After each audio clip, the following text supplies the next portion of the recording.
السلام عليكم ورحمه الله وبركاته. ازيكم حبايبي؟ عاملين ايه؟ النهارده ان شاء الله تاني يوم معانا في دوره البط المسكوفي زي ما حضراتكم شايفين. ما شاء الله يا جماعه، حجم البط حلو قوي معايا، وكمان هو بياكل. يعني انا من ساعه ما حطيت لهم العلف بتاع امبارح معاكم، حاطه له كان حوالي كيلو، لحد النهارده حاطه لهم حوالي كيلو ونص تاني غير الكيلو اللي حطيته معاكم امبارح، وده اخره معايا. طبعا انا مش هرميه، هبتدي ازود عليه العلف كده عشان بس يبقى قدامهم بزياده عشان يقدروا ياكلوا منه. طبعا انا هنا حطيت لهم نشاره.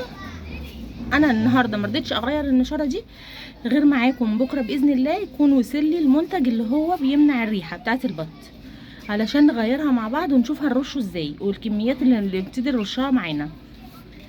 وبالنسبه للطبق اللي احنا حطينا فيه ميه امبارح اللي هما ال2 لتر، وحطينا عليه اللي هو الدواء التنفسي نص الازازه دي، والنص هنحطه تاني دلوقتي.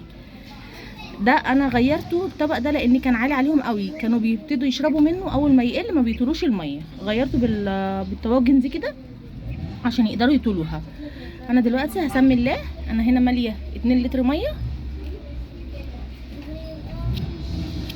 وهنبتدي نحط اللي هو الدواء بتاع التنفسي كده على ال2 لتر ميه زي ما حضراتكم شايفين كده حبايبي. وابتدي، معلش انا اسفه لان انا بمسك الحاجه بايد وبصور بايد، وممكن يكون الفيديو بس مهزوز شويه. احط لهم الميه كده. البط بيشرب ميه كتير قوي يا جماعه، وبيحب كمان ان هو دايما يستحمى في الميه.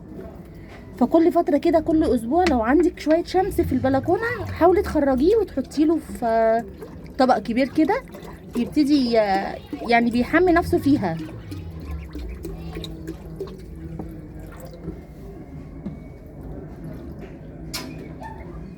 طبعا اول ما طاجن من دولت ينقص هبتدي احط لهم شويه الميه اللي فاضلين هنا.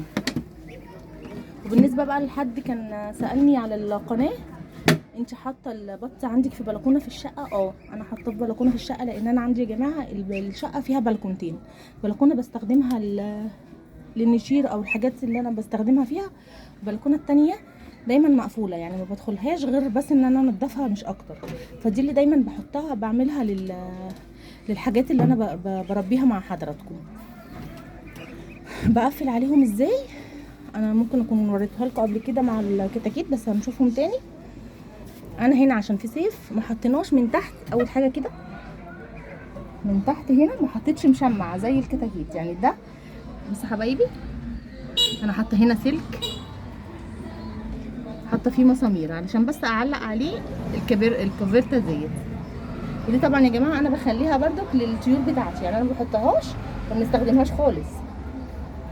وحطها هنا كده على حرف البلكونه من الناحيه دي من فوق بالشكل ده كده.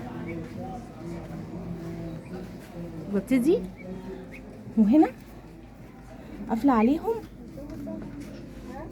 بصاج كده. الصاج ده صاج فرن، انا مش بستخدمه برضه، بحطه بحلق عليهم بيها على دخله البلكونه، على اول دخله البلكونه دي كده. اول دخله البلكونه بحلق بالصاج كده على البط بتاعي. تقفيله بسيطه. وهنا ممكن كمان نعمل في الحيطه دي يعني قصاد السور بتاع البلكونه نحط خشب، يعني ندق ونحط خشب ونحط فيه من فوق لوح ابلكاش. طريقه بسيطه وسهله وبتوفر معانا كمان مصاريف ان احنا نعمل عشه والكلام ده كله. فده كان الفيديو بتاعنا يا حبايبي النهارده، فيديو بسيط وسهل. بكره استنوا الفيديو بتاع بكره ان شاء الله علشان نشوف الماده ديت، لان انا اكدت النهارده على الاوردر وهو باذن الله هيوصل لي بكره. هنعملها مع بعض وهنغير كمان النشاره مع بعض. فلو عجبكم الفيديو فعلوا زر الجرس واشتركوا في القناه عشان يوصلكم كل جديد.